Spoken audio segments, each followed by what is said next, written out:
Good evening everyone, and welcome to this meeting of the North West Area Planning Committee held today in this Council Chamber on the 8th of September 2021. My name is Councillor Maddie Thompson. I'm the chairman of this committee. Before we commence the business of the meeting, there are a few housekeeping issues to run through. In case I forget it, in the event of a fire, a siren will sound. Please use the fire exit marked with the green running man. Ideally that one, but obviously any port in a storm, because we're not expecting a drill. Members, we're now working with the setup for the meetings as agreed at Council on the 2nd of September. Most aspects are back to the pre-COVID normal. However, some people will choose to wear a mask or take other measures, and I would ask you all to respect that, please. We're streaming this meeting live as well as recording, and by being present in the meeting, you are giving your consent to being recorded. When invited to speak, please turn on your microphone and speak clearly, referencing a page or paragraph number when referring to agenda papers. Keep your contributions as clear and concise as possible, and ensure your microphones remain off when not speaking, as this is very important for the live streaming so that it can be heard clearly. Finally, can I draw your attention to the notices on the agenda paper regarding the different levels within the chamber and the fire exit, which I've just mentioned. Right. Second item is apologies for absence, please, Mr. Montague. Okay, thank you, Chairman. We have received apologies from Councillor Jarvis and Councillor Siddle. Thank you. Right, members, the next item is the minutes of the last meeting. They are found on pages 7 to 15. They need to be approved as a true and accurate record or amended appropriately. I so moved. Do I have a seconder? Okay, Councillor Keys seconded. Right, any matters of accuracy? Councillor Stevens. Thank you, Chair. The item number 147, disclosure of interest, on the third paragraph there says that I was an acquaintance of the officer. It's actually that I'm an acquaintance of the architect. Thank you. Thank you. Members, you happy to accept that as an amendment? Yeah. Agreed. Okay, so with that amendment, we can agree the minutes by assent. Thank you. Thank you, Councillor. Okay, item 4, declarations of interest. I'm afraid I have to read all this. To disclose the existence and nature of any disclosable pecuniary interests, other pecuniary interests or non-pecuniary interests relating to items of business on the agenda, having regard to paragraphs 6 to 8 inclusive of the Code of Conduct for members. And members are reminded they are required to disclose any such interests if they should become aware during the meeting. Ladies first, Councillor Fleming.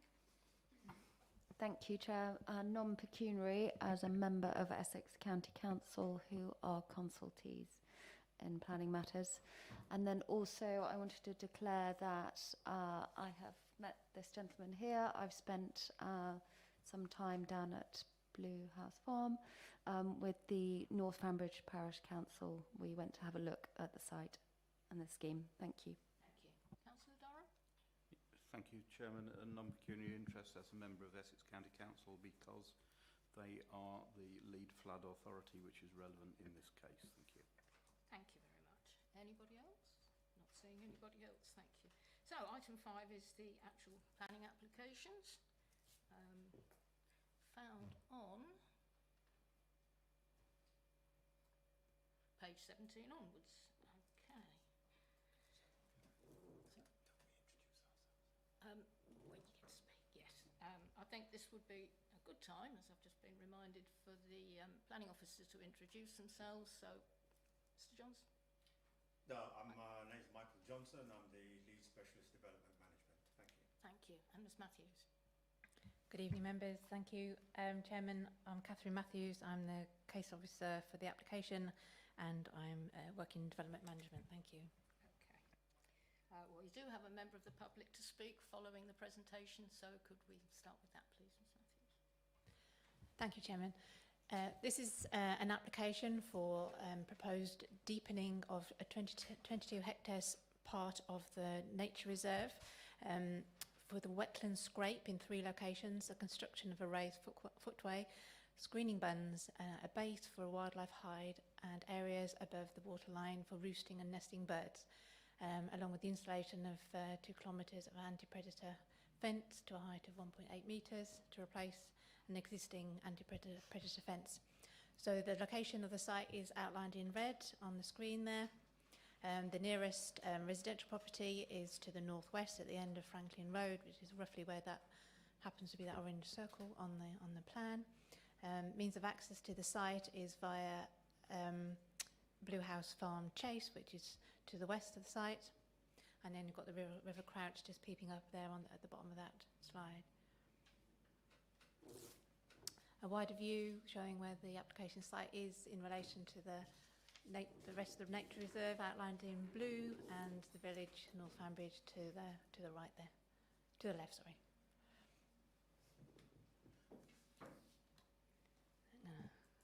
Go to sleep. No. The same information again, really, but just a different vantage point.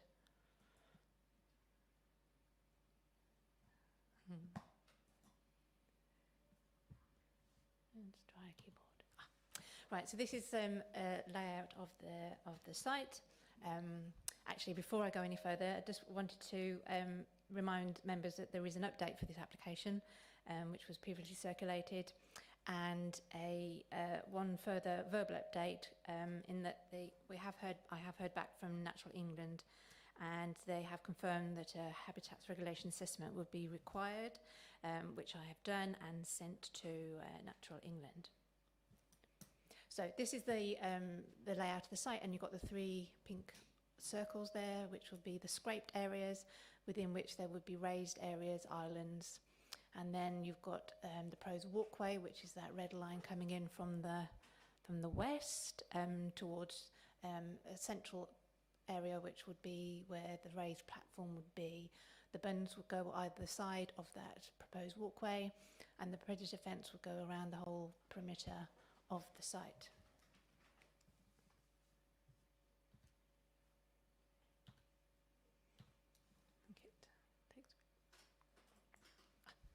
So these are some cross sections, typical cross sections. So you've got the showing the existing ground levels, and the top one would be the showing what a cross section of the scrapes would be like, and the middle one you've got the cross section of the walkway, and the bottom one you've got a cross section of the raised platform.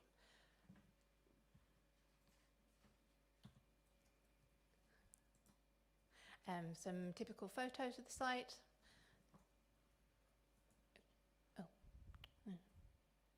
Oh dear, sorry. I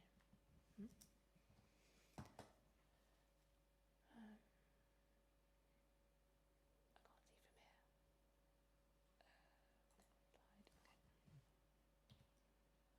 see from here. Slight delay when I press the button. It doesn't always.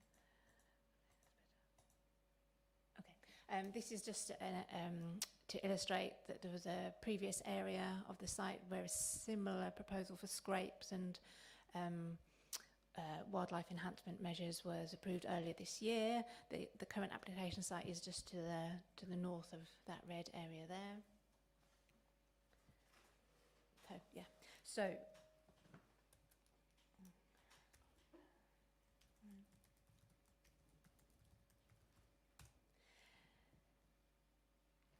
in conclusion, the proposal is considered to be acceptable in principle and would not cause harm to the character or appearance of the area or the amenity of local residents, subject to the imposition of conditions which are recommended as part of the report.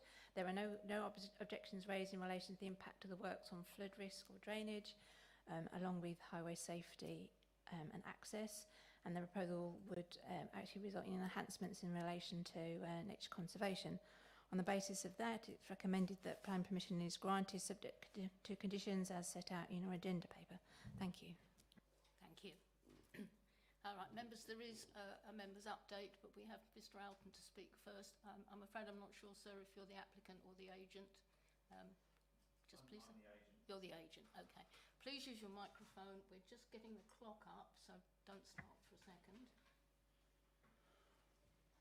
When you do, the clock will start when you begin to speak, and you have 2 minutes precisely, and I'm afraid I never let anybody go over. Thank you, Chair. Whoa, sorry. We're getting the clock. Perfect, thank you. Right, off you go. Thank you, Chair. Essex Wildlife Trust welcome the opportunity to provide further details on our planning application. The The aim of this proposal is to further enhance Blue House Farm Nature Reserve in North Fambridge. This nature conservation project will complement the existing habitats not only at Blue House Farm, but will be functionally linked to the neighbouring designated sites and nature reserves in the River Crouch and estuary. Essex Wildlife Trust and the RSPB are partners delivering the Essex Wader strategy with the aim of reversing declines of nationally threatened breeding waders in Essex and in the east of England. Blue House Farm has a key part to play in that strategy. There will be very little change to the character of the site from what you can see today. The area known as Round Marsh has been holding water for many years, attracting birds and other wildlife. The works will enable water to be held in areas that are currently dry, and they dry out early in the breeding season and provide much needed protection from predators. This will enable greater numbers of breeding waders to thrive. Any concerns over flooding of neighbouring land are shared between us. EWT have always been confident that the proposal would not create an increased flood risk. This has been confirmed by the project's flood risk assessment as part of the application. By retaining more winter water, this will in fact take pressure off the surrounding ditch system and river system by increasing drainage capacity in times of increased water levels. For the duration of the project, there will be limited movements of construction vehicles impacting on the community and the surrounding road infrastructure. All excavated materials have been designed into the project, with the material being used to create areas for feeding, roosting birds and areas from which to view them.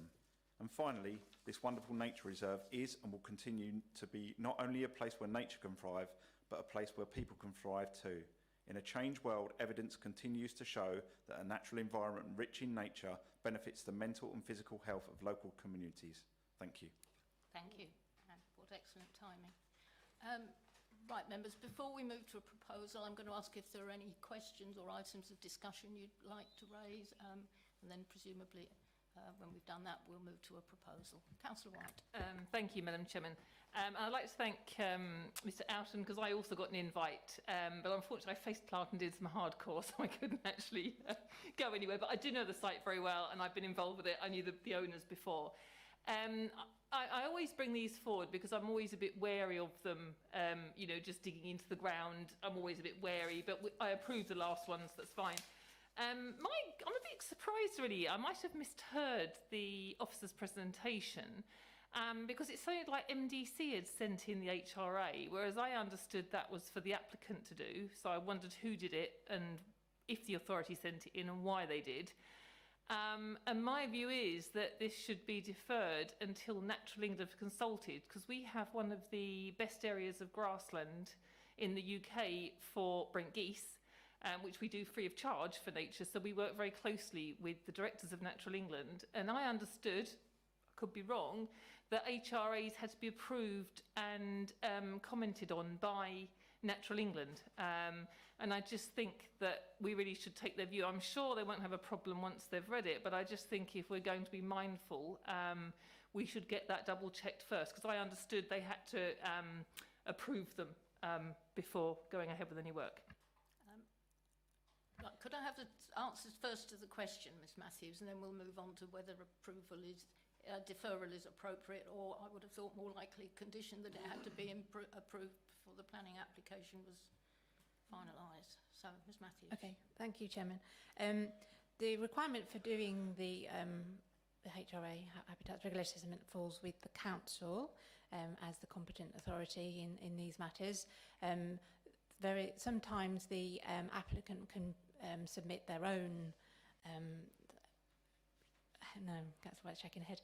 Their own HRA, but in this case, the competent authority would be the district council. It does vary depending on the particular proposal and who's responsible, but in this case, and Natural England have advised the same, that it is MDC responsibility to complete an HRA in consultation with Natural England. Yes, and the answer to the second question is that yes, the HRA would need to be approved by Natural England before any plan permission is actually issued. Thank you. Thank you. Ms White. If I might come back, so are we saying that we've actually paid for because it has to be done, as far as I'm aware, by a qualified ecologist? Am I right in thinking that Malvern District Council have paid for this to be done? I'm a bit perplexed, really. I'm like, oh. Ms Matthews? Through Chairman, no one's paid anyone other than me as part of my job. It's quite common, and planning officers do their HRA, but as I say, in consultation with Natural England, we've done quite a few of them now over the years, and they do follow a pretty standard format, but no, the planning officers do them, and they get signed off by management. As I say, for these particularly sensitive sites in consultation with Natural England, but the others on the smaller sites where Natural England aren't directly involved, then Malden Council would do them and sign them off themselves. Thank you. Councillor Durham. Thank you, Chairman. I don't have any problem with this. I'm slightly concerned about a 6-foot-high predator fence. Thinking about that, we only got badgers and foxes. There are any predators, so I'm going to think twice about walking around there if there's something that's going to be possibly needing to be kept out by a 6-foot. I'm pretty sure a fox can scale a 6-foot fence. It depends on the fence. Okay. Badger, I'm not so sure. No, I haven't seen many badgers. Anyway, but no. So, Chairman, I'm quite happy with it. I think it should be supported, and I'm happy to propose that it is approved this evening. All right, we have that recommendation proposed by Councillor Durham, seconded by Councillor Keyes. But Councillor Fleming, you have a question? I mean, this is the point where we move to the debate now. We have a proposal on the table. So. Thank you, Chair. Not a question, actually. It was just responding to Councillor Durham's question about the predator fence. My understanding it's for foxes. They can scale those heights. Yeah. Pretty nifty foxes. Okay, would anyone like to speak either for or against the proposal? Sorry, I've got Councillor Stevens. I will come back to you, Councillor White, but you've had one go. Sorry, so are we saying that the fence isn't high enough? Because I hadn't really thought about the height of the fence. I just thought the height was the right height. Are we now saying it's too short? No. No, I think the query was it sounds alarmingly high for a little fox, but actually they can manage 6 feet, and I'm pretty sure that the Essex Wildlife Trust knows what kind of fence it needs, unless anyone else has professional knowledge to the contrary. Just a question on that. Is it buried below the ground as well? Because badgers tend to go and think it's buried below. Sorry, we're actually... Apologies, Mr. Outen, but we don't do this or we'd never get any meetings finished, so I'm sure you can have a quick chat. I'm pretty sure you could have a quick chat afterwards if that made you feel better. Okay. Ms White, does that answer your question, Ms Councillor? The only one I wanted was to make sure that the HIA was accepted, and also make sure that it's down to the authority to do it. I'm really surprised when we've had to do them. It's always been the applicants that's had to do them. We've never had the authority do one for us. So I'm just a bit surprised. That's all. It could be me that's wrong. You know, I fully accept that, but it just seems very strange that we're paying for it. I think this is worth addressing outside the meeting if you have concerns. But I understand that it does depend somewhat on the sort of application it is. I'm just Googling it here, and it's like we're putting in all the mitigation measures under the HRA, that the authority is going to be putting all the mitigation in case there's any harm. So I'm just reading about who does HRA, that's all, and it's also got to be monitored apparently as well. Okie doke. Well, is that, sorry, I have read all this, but retaining it is another thing. Ms Matthews, is that included as a condition or is that an assumed condition? Sorry, the HRA? Yes. No, that's sort of a separate report, if you like, to the agenda report. But the suggestion that the permission should be held on to until Natural England have given the thumbs up to the HRA is the correct procedure to go through. Yeah. Right.